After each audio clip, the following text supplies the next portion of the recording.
नमस्कार, मैं Raju Singh Solanki the pillar के लिए मेरे पीछे एक फोटो लगी हुई है स्क्रीन पे। आप देख के अंदाज़ा लगा सकते हैं आज कौन सी लोकसभा क्षेत्र की जातीय गणित या वहाँ का लेखा जोखा आने वाला है। इस वीडियो में शपथ समारोह है, आप अच्छी तरह देख पाएंगे। ये देखिए भीड़, ये कहती है कुछ, कहते हैं ना पिक्चर कुछ बोलती है।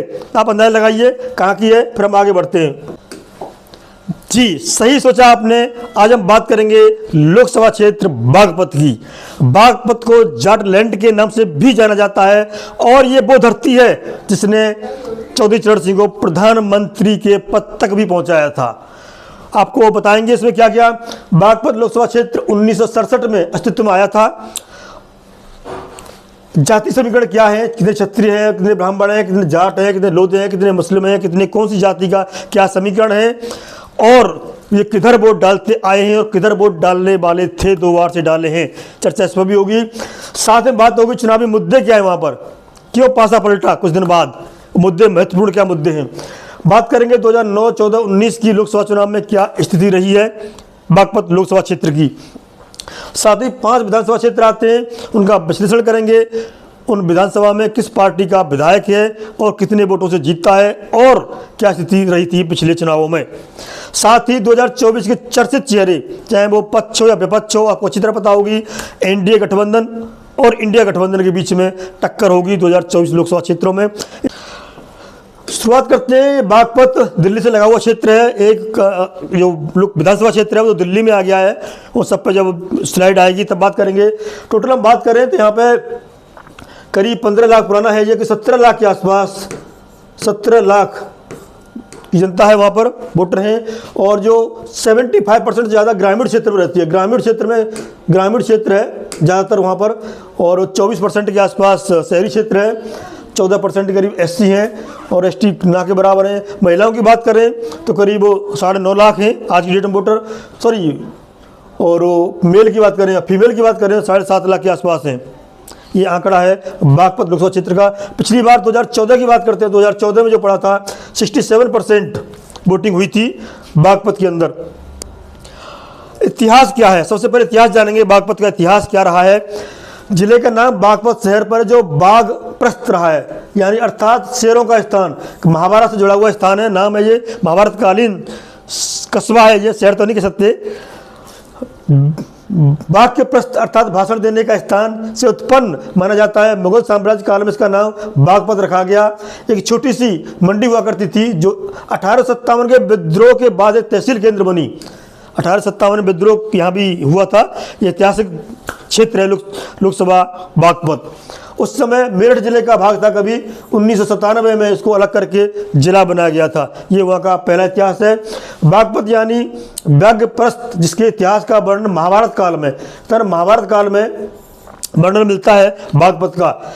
ऐसी ऐतिहासिक धरती ने देश को चौधरी चरण सिंह को जैसे को प्रधानमंत्री बना दिया। ये वो क्षेत्र है जहाँ से चौधरी चरण सिंह लोकसभा जीतने के बाद प्रधानमंत्री रह चुके हैं। अर्थात जिनके आदर्शों पर चलने का तमाम राजनीतिक पार्टियां दावा करती हैं। चौधरी चरण सिंह के आदर्शों पर किसान नेता, किसान मसीहा के रूप में जानते हैं आज हम उनको। पहले चुनाव में यहाँ जनसंघ, दूसरे चुनाव में कांग्रेस जीत दर्ज की थी, लेकिन इमरजेंसी के बाद 1977 वो चुनाव से इस क्षेत्र की राजनीति पूरी तरह बदल गई। देखिए 2 घटनाक्रम आते हैं। 1977 यानी 1977 और 2013 मुजफ्फरनगर कांड। ये 2 घटना ऐसी घटी हैं, इन्होंने बागपत की राजनीति बदल दी, बागपत की धारणा बदल दी, बागपत के लोगों का, वोटरों का रुझान बदल दिया।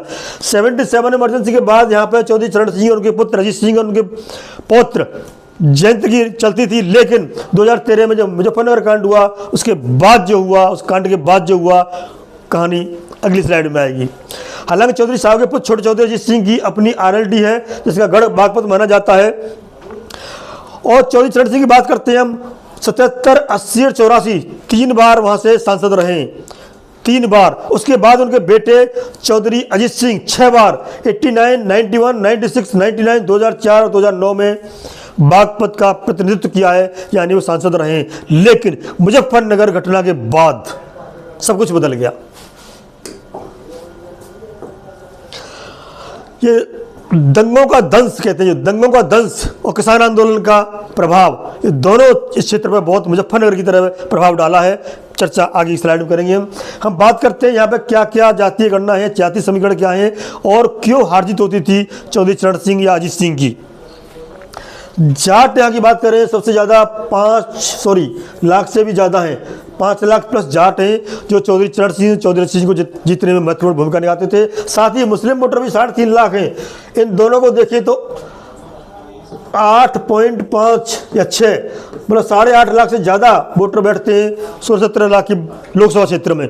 तो इन दोनों से ही हार जीत होती थी, महत्वपूर्ण होती थी, इसलिए अजीत सिंह या चौधरी चरण सिंह की जीत निश्चित होती थी। लेकिन मैं बार बार कहता हूँ, लाख बार कहूँगा, 1000 बार कहूँगा, आजम खान ने जो बीज बोया, जो खाई पार्टी इन दोनों के बीच में, खाई खोदी इन दोनों के बीच में, तो 10 साल तक ये पट्टी नहीं। किसान आंदोलन के बाद थोड़ा सा अंतर आया है, इसी कारण 2014 हो 2019 हो पासा पलट गया था जी। तो ये जो आजम खान आज खुद उस खाई में गिर चुके हैं, आजम खान इन दोनों के बीच में खाई खोदी थी, खुद गिर चुके हैं उसमें। उसके बाद इनका करीब 10 साल बाद कुछ देखने को मिला है किसान आंदोलन के बाद। तो ये 8 लाख वोट मिलकर के चौधरी अजीत सिंह हों या चौधरी चरण सिंह जी हों जिताने का काम करते थे। दलित वोट 1.5 लाख हैं, यादव वोट 50,000 हैं, गुर्जर 1 लाख के करीब हैं, राजपूत 1 लाख के करीब हैं, ब्राह्मण त्यागी, इन्होंने गलत 2 बार लिख दिया, ये ब्राह्मण 70,000, त्यागी 70,000 आदि हैं।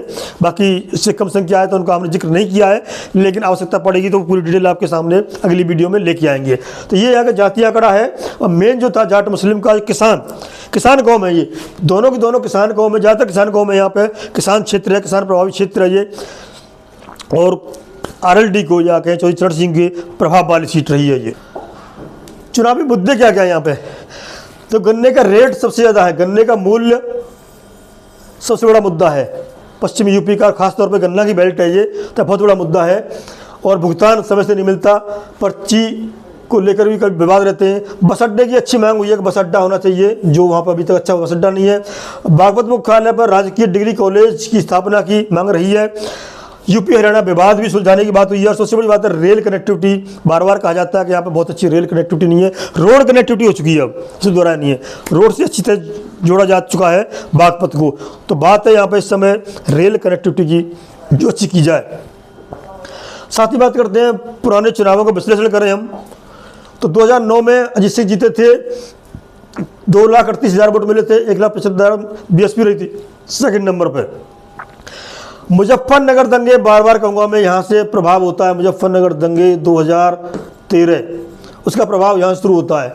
और उसके बाद अजीत सिंह तीसरे नंबर पे, थर्ड नंबर पहुँच जाते हैं। जो 6 बार जीतने वाले सांसद, मंत्री और किसान मसीहा के बेटे तीसरे नंबर पर हो जाते हैं, सिर्फ और सिर्फ मुजफ्फरनगर दंगे के बाद।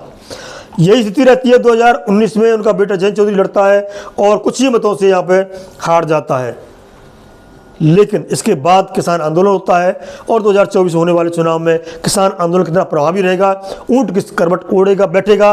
क्योंकि जयंत चौधरी कहते हैं कि मुझे चौधरियों ने ही पगड़ी पहनाई है, पगड़ी की लाज तुम्हें ही रखनी पड़ेगी।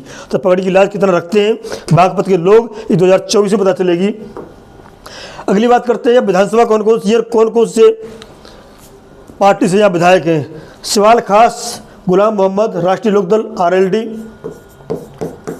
बात करते हैं छपरौली अजय कुमार सिंह RLD, बड़ौद कृष्णपाल मलिक BJP। ये बता दूं मैं, यहाँ पे कहने में कोई दो राय नहीं है कि इनको BJP से जीते जरूर हैं ये, किंतु लोग कहते हैं कि जिताया गया है, बहुत कम मार्जिन से जिता दिया है, कई बार रिकाउंटिंग करके जिताया गया है, जो कि ये हार रहे थे। ऐसे मुजफ्फरनगर में चौधरी अजीत सिंह को हराया गया था, ऐसा कहा जाता है, जनता में ऐसी बोलचाल में बात है। बागपत की बात करते हैं, ये पहले RLD के थे, जिला पंचायत अध्यक्ष थे, RLD से ये BJP में गए और वहाँ जा कर के MLA बने। मोदीनगर से मंजू सुभाष BJP से, ये यहाँ का है कि 3 BJP के पास है, 2 RLD के पास है। तो लोकसभा में क्या रहने वाला है ये किसानों के ऊपर निर्भर करेगा, क्योंकि किसान आंदोलन के बाद चुनाव हुआ था विधानसभा का, उसके बाद स्थिति ये है कि 2 RLD और 3 BJP। तो लोकसभा में क्या रहेगा आप देखिएगा, कितने किसान किधर झुकते हैं। अब बात करते हैं कि दावेदार कौन कौन है।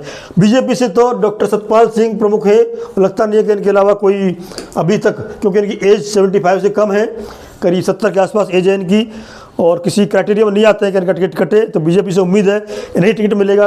और जयंत चौधरी, विपक्ष की तरफ से जयंत चौधरी जिससे भी खड़ा करेंगे, खुद लड़ेंगे, खुद कैंडिडेट बनेंगे या उनकी वाइफ कैंडिडेट बनेंगी या किसी और को लड़ाएंगे, ये समय पर निर्भर करेगा, किंतु टक्कर कांटे की होगी, क्योंकि मुजफ्फरनगर दंगे के बाद जो पासा पलटा था किसान आंदोलन के बाद में, वो कहीं ना कहीं घाव भरा है। तो ये था बागपत का इतिहास कैसा रहा है, जाति समीकरण क्या है, चुनावी मुद्दे क्या हैं, और पिछले जो चुनाव था उनका परिणाम क्या रहा, 500 विधानसभा का, और 2024 के कौन कौन दावेदार हैं।